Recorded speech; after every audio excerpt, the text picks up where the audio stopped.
दुनिया क्रिकेट का सबसे ज्यादा एंटिसिपेटेड मैच पाकिस्तान और इंडिया का मैच होता है। 70% इम्कान है शाम को 7 बजे की वहां बारिश होगी। बॉल को ग्रिप करना मुश्किल होगा, पिच स्लो है, स्पिनर्स को मदद करेगी। पूरी दुनिया बोल रही है और वो है उस्मान तारिक। उसका एक्शन इलीगल है, उसका एक्शन इलीगल है। क्यों तुम्हारी कांपे टांग रही हैं भाई? ओ भाई, हर बॉलर का मुख्तलिफ एक्शन होता है। अगर बुमराह करे तो पिक्यूलियरिटी है, आप करें तो फैशन, हम करें तो profession.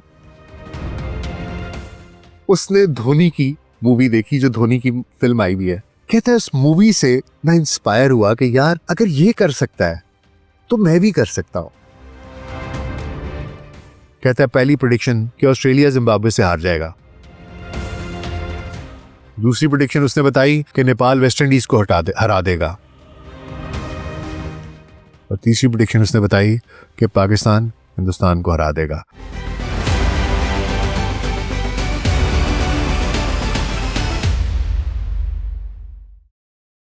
Global switch podcast doctor Nasir बे के साथ आपकी खिदमत में हाजिर हैं जी। अस्सलाम वालेकुम।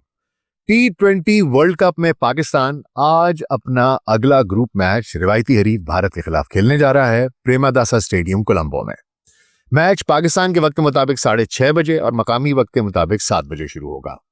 दोनों टीमें 2-2 मैचेस जीत चुकी हैं और दोनों का सुपर 8 के लिए क्वालिफाई करना तकरीबन तयशुदा है।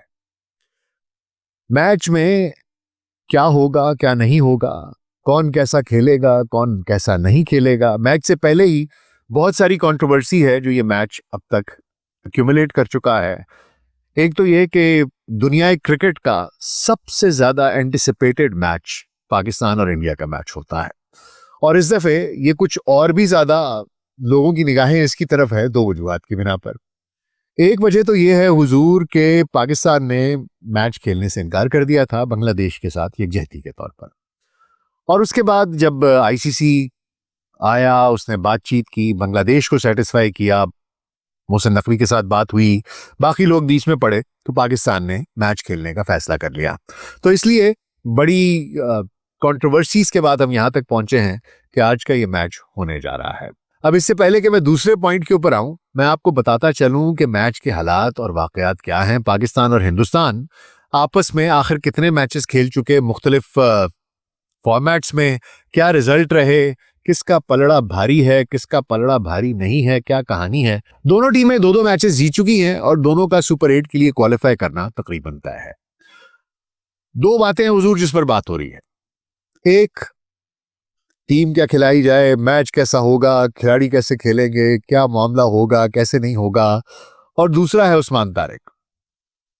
इन दोनों ममालिक ने एक दूसरे के साथ मुख्तलिफ फॉर्मेट्स में कितने मैचेस खेले, किसने कितने जीते, कौन कितने हारा, वर्ल्ड कप में कितने मैचेस खेले, इन सब के ऊपर बात करते हैं। और प्लेइंग 11 क्या होनी चाहिए, स्ट्रेटेजी क्या होनी चाहिए, और आखिर में तुर्क का पत्ता उस्मान तारिक पर बात करूंगा। मेरे साथ रहिएगा अगले 10 से 15 मिनट के लिए, और अगर हमारा कंटेंट पसंद आ रहा हो तो वीडियो को लाइक और चैनल को सब्सक्राइब कर दीजिएगा। तो आइए आगाज करते हैं। पाकिस्तान और हिंदुस्तान की क्रिकेट की तारीख की बात की जाए तो टेस्ट मैचेस में आज तक 59 मैचेस ये दोनों टीमें एक दूसरे के साथ खेल चुकी हैं। इसमें से 9 हिंदुस्तान ने जीते, 12 पाकिस्तान ने जीते, 38 मैचेस इसमें से ड्रॉ रहे। तो टेस्ट मैचेस की बात की जाए तो पाकिस्तान ने हिंदुस्तान से ज्यादा जीते हैं 3 मैचेस, और उसके बाद अब तो मुद्दत हुई है उनके साथ कभी टेस्ट क्रिकेट खेली नहीं है। 18 साल गुजर चुके हैं, क्योंकि ना वो हमारे यहाँ आते हैं और ना हम वहां जाते हैं।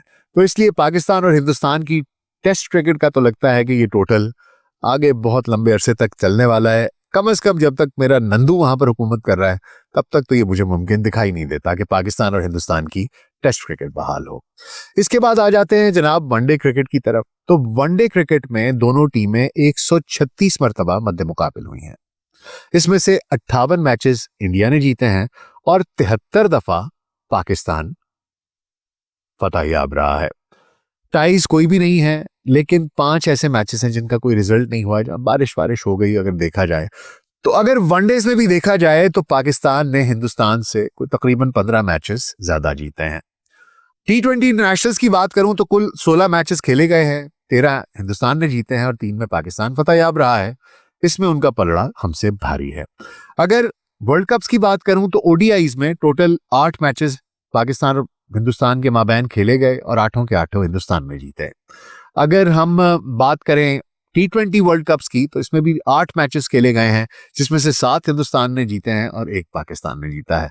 तो T20 आईज में जो स्टेटिस्टिक्स हैं वो बहुत हैवीली फेवर कर रही हैं हिंदुस्तान को। लेकिन क्रिकेट एक ऐसा खेल है जहां हर रोज एक नई सुबह होती है, एक नया सूरज तुलू होता है। मैच होने वाला है। पहले तो आपको बता दूं कि पिच कैसी है। प्रेमादासा स्टेडियम में कोलंबो में ये मैच हो रहा है। पाकिस्तान के वक्त के मुताबिक 6:30 बजे, श्रीलंका के मकामी वक्त के मुताबिक 7 बजे। पहले वेदर का आपको बताता जाऊं कि मुमकिना तौर पर बारिश का इम्कान है। 70% इम्कान है शाम को 7 बजे की वहां बारिश होगी। लेकिन उम्मीद है कि 7 के बाद 8 बजे तक मामला, उससे पहले भी बारिश है, हल्की बारिश है।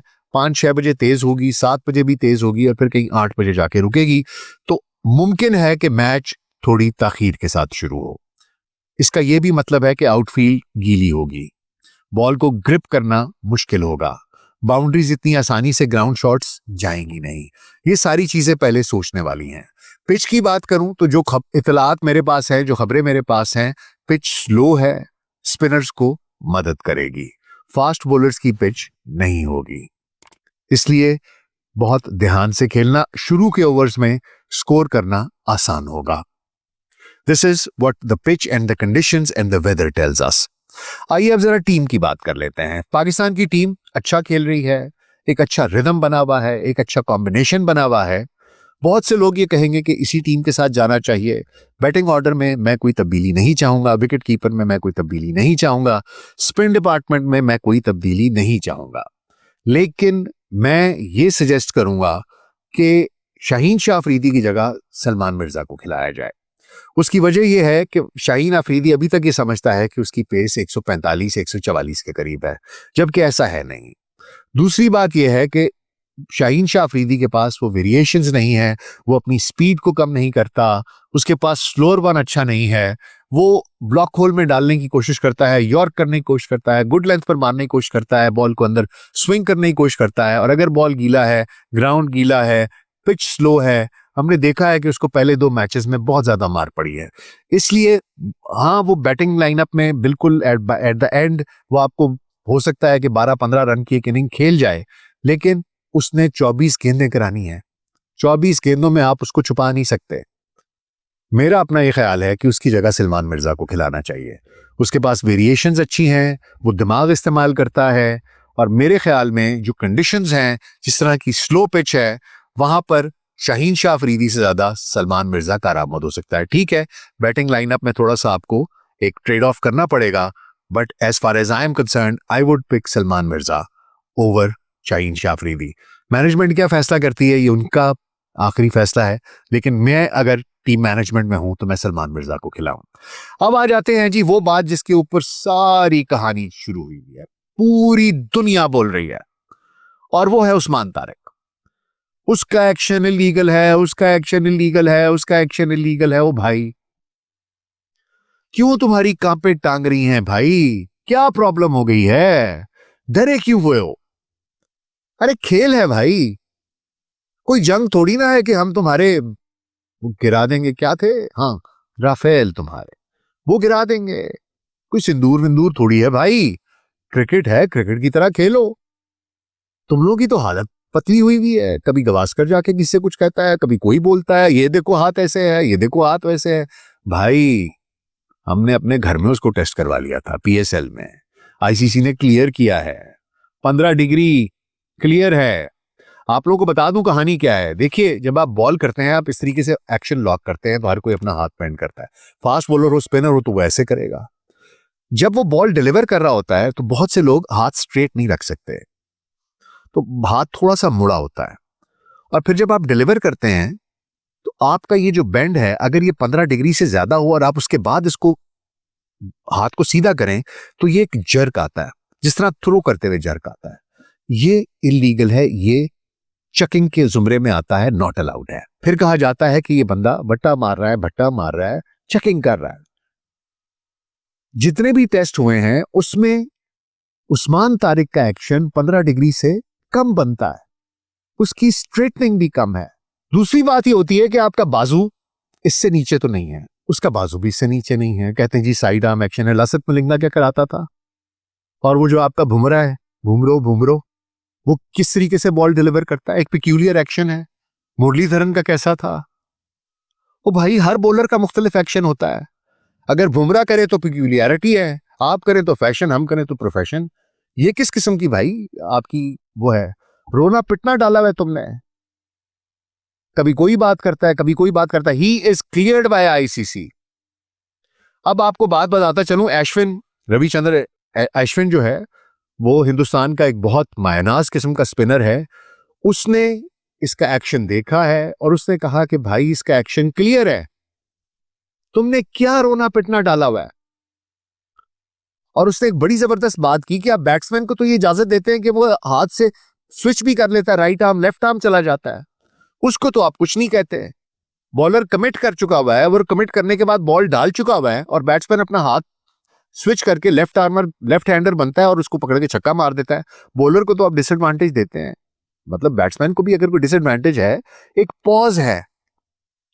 सिर्फ प्रॉब्लम क्या है कि जिस वक्त वो बॉलिंग एक्शन करने के लिए आ रहा होता है, बैट्समैन अपने आप को एडजस्ट करता है क्योंकि उसने शॉट खेलनी है।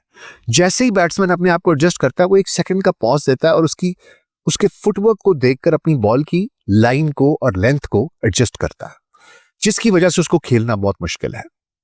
बिशप के साथ बात हो रही थी तो बिशप ने कहा एक तो ये रुकता है और बैट्समैन को देखता है और उसके बाद बॉल बैट्समैन को फॉलो करता है, उस तरीके से बॉल करता है अपनी फील्ड के मुताबिक, इसलिए इसको मारना मुश्किल। दूसरा लंबा है, इसका कद बड़ा लंबा है, ये जिस तरीके से अप्रोच करता है वो बड़ा जबरदस्त है। वो जो पॉज है वो इसको बहुत बड़ा एडवांटेज देता है और बैट्समैन के लिए इसको खेलना मुश्किल होगा बहुत। अभी तक 23 लगातार T20s में लगातार वो विकेटें ले चुका है। मेरे ख्याल 29 का रिकॉर्ड है मलिंगा का। अगर इसी तरह खेलता रहा तो शायद ही उसका रिकॉर्ड तोड़ देगा। मलिंगा भी साइड आर्म एक्शन लेता, उसका भी वही था। बहरहाल ये बातचीत तो जनाब अश्विन साहब ने किया, लेकिन अश्विन साहब ने एक बहुत बड़ा मशवरा भी दिया है अपने बैट्समैन को और उसने ये भी कहा कि मैं देखूंगा कि किसमें इतने तप्पड़ है बैट्समैन में कि वो ये करके दिखाता है। वो ये कि जैसे ही बॉलर रुकता है एक सेकंड के लिए तो वो कहता है आप मूव अवे हो जाएं, आप विकेटों पर से हट जाएं। आप कहिए मुझे तो समझ नहीं आ रही, मैं समझा ये रुक गया, ये बॉलिंग ही नहीं कर रहा। ठीक है, अब ये एक इंतहाई अजीब किस्म की अहमकाना, मुझे तो समझ नहीं आती है किस किस्म का भाई एक बंदे का एक एक्शन इस तरह का है और आप मशवरा दे रहे हैं कि आप साइड पे हट जाएं, एक फटा डालने के लिए, जानबूझ के कंट्रोवर्सी क्रिएट करने के लिए। मैं आगे चल के आपको बताता हूं कंट्रोवर्सी की गेम क्या है, लेकिन पहले ये कहानी देख लें। अब इसी चीज के ऊपर बात हुई अनिल चौधरी के साथ, जो कि एक्स इंडियन अंपायर हैं। उनसे पूछा गया कि जनाब ये एक्शन क्या है, उसने कहा जी उसका एक्शन क्लियर है।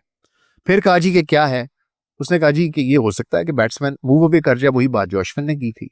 इसके बाद उसने एक और बात कही, उसने कहा भाई कि उसका पॉज बिल्कुल कंसिस्टेंट है। मसला तब होता है अगर इनकंसिस्टेंट पॉज हो, अगर वो एक बॉल एकदम से करके मार दे और दूसरी बॉल के ऊपर थोड़ा सा रुक के मारे, फिर तो आप कह सकते हैं कि इनकंसिस्टेंट पॉज है, लेकिन उसका तो पॉज भी कंसिस्टेंट है, वो एक जितना टाइम लेता है। और ऐसे में अगर बैट्समैन बार बार मूव अवे करेगा तो बैट्समैन को भी पीनलाइज किया जा सकता है। मतलब यह है भाईजान, मैच में उस्मान तारिक को लेके कंट्रोवर्सी होनी है, क्योंकि एक बिल्डअप बना लिया गया है। जिस बंदे से बात करो वो उस्मान तारिक की बात कर रहा है। There is a very strong possibility कि अगर अंपायर उसको कॉल ना भी करे, और मैंने आपको पहले ही बताया है कि उनके घर की बांधी है आईसीसी, नौकर है बीसीसीआई की, जय शाह वहां पर बैठा है, अमित शाह का पुत्र, उनसे आप क्या एक्सपेक्ट करते हैं। यह भी पॉसिबिलिटी है कि ऑन फील्ड अंपायर रिपोर्ट करें, हालांकि इस तरह होता नहीं, कर सकता है लेकिन वो करते नहीं क्योंकि उनके पास वो मैकेनिज्म नहीं होता। इससे पहले जितनों ने किया है उन्होंने मुंह की खाई है। दूसरी चीज ये है कि अब वो करेंगे क्या, मूव अवे करेंगे। तो बात यह है जनाब, उन्होंने स्ट्रेटजी बनाई हुई है, उन्होंने पहले से हाइप क्रिएट कर दी है कि उस्मान तारिक उस्मान तारिक उस्मान तारिक उस्मान तारिक, और जिस वक्त वो बॉलिंग कराने के लिए आएगा उनके बैट्समैन कम से कम मूव अवे तो जरूर करेंगे। उनने बंदों को बताया होगा, मोस्ट प्रॉब्ली को मिडिल ऑर्डर के बैट्समैन जो उसके सामने फेस करेंगे, middle order, lower middle order, और अगर हमने उसके ऊपर से ना निकाले तो उसके अपर ऑर्डर के भी हों, लेकिन उनकी स्ट्रैटेजी यही होगी कि वो मूव अवे करेंगे जानबूझकर उसको परेशान करने के लिए। और ये जो अन्ना है अश्विन, ये इसने बार बार ये बात कही है कि सोचो बॉलर के ऊपर कितना प्रेशर होगा, उसने 24 बॉलें करनी है, तुम बार बार हटते हो, उसको समझ नहीं आएगी, वो तेज बॉल करने की कोशिश करेगा, उसका एक्शन चेंज होगा, उसकी बॉलिंग चेंज होगी, वो अपनी तरफ से साइकोलॉजिकल वॉरफेयर कोई गेम शेम खेल रहा है। We should be very much clear कि अगर वो इस तरह करते हैं तो हमने क्या करना है। हमारी अपनी स्ट्रैटेजी कंप्लीट होनी चाहिए। ये ना हो कि उस वक्त आपका जो कप्तान है वो मैदान में इस तरह फिर रहा हो जिस तरह के पता नहीं उसकी कोई गाय गुम हो गई है, कोई गवाची गां ढूंढने के लिए निकला हुआ है। He should have a strategy कि मैंने अगर ये इस तरह करते हैं तो मैंने क्या करना है। And Usman Tariq should also know कि if they do this what we have to do. और अगर आपने बार बार इस तरीके से हो रहा है, अंपायर को कंप्लेन करनी है, उसके पॉज का कंसिस्टेंट, वो पॉज कंसिस्टेंट है, उसका टाइम कंसिस्टेंट है, it can not happen that the batsman starts playing games like this. Problem क्या है मैं आपको बताता हूं। प्रॉब्लम यह है हुजूर के डरे हुए हैं हिंदुस्तान वाले। जैसे मैंने अर्ज किया कि ये खेल है, इसको जंग ना बनाएं। खेल में हार जीत होती रहती है, लोग जीतते भी हैं हारते भी हैं। इसके लिए अनफेयर मीन्स इस्तेमाल ना करें। पहले आईसीसी आपने अपनी झोली में बिठाया हुआ है, दुनिया जहान के कवानीन आप अपनी मर्जी के बनाते हैं। अब अगर एक लड़का आया है, आपको उससे डर लग रहा है, तो यार अप योर गेम ना, आके खेलो। हर दफा कभी शोएब अख्तर से डर लगता था तो जी उसकी कोनी इस तरह की होती है, उसने जाके पूरा दिखा दिया भाई हाइपर एक्सटेंशन है भाई मेरी, देख लो।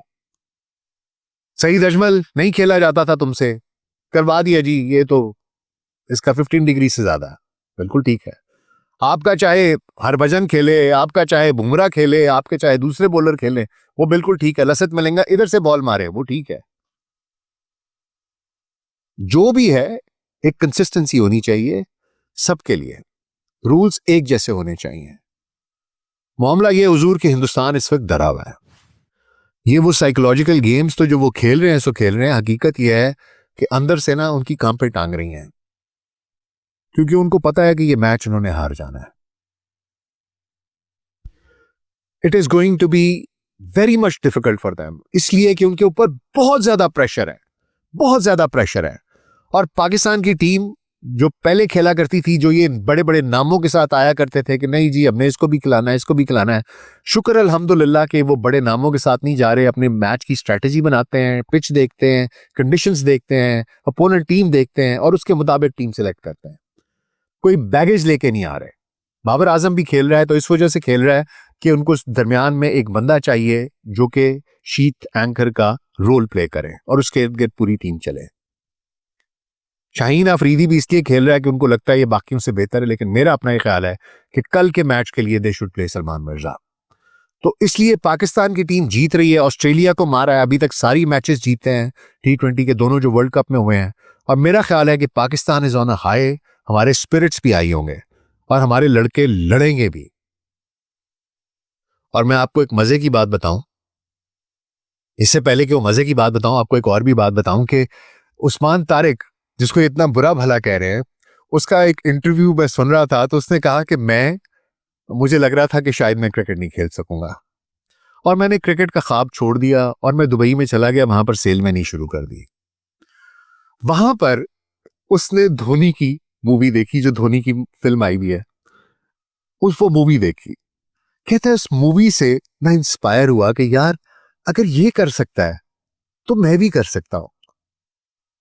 और उसने कहा कि नहीं, so he left his job at Dubai, he came back to Pakistan, started playing cricket again और वो यहां तक पहुंचा। और बड़ी मजेदार बात उसने बताई कि मेरी शादी थी और मैं अपनी शादी की तैयारियों में था और मुझे कॉल आ गई कि तुम पाकिस्तान के लिए खेल रहे हो। कहता पहले मुझे लगा कि शायद मजाक है, लेकिन नहीं, वो हकीकत थी। और ये भी उसने कहा, बड़ी एक खूबसूरत बात, कि जनाब शायद मेरी बीवी जो है वो मेरे लिए खुश नसीब साबित हुई है। तो वो तो इस तरह के जज्बात लगता है धोनी के बारे में, हिंदुस्तान के बारे में। लेकिन हिंदुस्तान को सिर्फ एक ही चीज अजीज है और वो है कि बाय हुक और बाय क्रुक हमने जीतना है, क्योंकि उनके लिए क्रिकेट नहीं है, जंग है, इज्जत बेइज्जती का मसला है। क्यों? क्योंकि मेरा प्यारा नंदू बैठा हुआ है जिसका असल मकसद सिर्फ यह है कि बस नफरत पैदा करो, नफरत पैदा करो, मोहब्बत कहीं दूर दूर से भी ना आ जाए। और आखिर में एक गोरे की प्रेडिक्शन आपको बता रहा हूं, मैं ऐसे ही स्क्रॉल कर रहा था, उसकी एक रील मेरे सामने आई और उसने कहा कि मैं 3 बड़ी प्रेडिक्शंस बताने जा रहा हूं तुम्हें। उसने कहा आज की डेट देख लो और टाइम देख लो, वो 2-3 दिन पहले की वीडियो थी। कहता है पहली प्रेडिक्शन, तीसरी दूसरी पहली उसने गई, तो तीसरी पहली क्या बताई कि ऑस्ट्रेलिया जिम्बाब्वे से हार जाएगा। दूसरी प्रेडिक्शन उसने बताई कि नेपाल वेस्ट इंडीज को हरा देगा। और तीसरी प्रेडिक्शन उसने बताई कि पाकिस्तान हिंदुस्तान को हरा देगा। अब मुझे नहीं पता, मैं तो सुपरस्टिशियस आदमी नहीं हूं, लेकिन सुनकर खुशी बहुत हुई और अच्छा बहुत लगा। और मैं आपको अपनी प्रेडिक्शन भी बता दूं कि मेरी प्रेडिक्शन क्या है। मेरी प्रेडिक्शन ये है कि पाकिस्तान आज हिंदुस्तान को कोलंबो में प्रेमादासा में चारों शाने चित करेगा इंशाल्लाह। पाकिस्तान जिंदाबाद।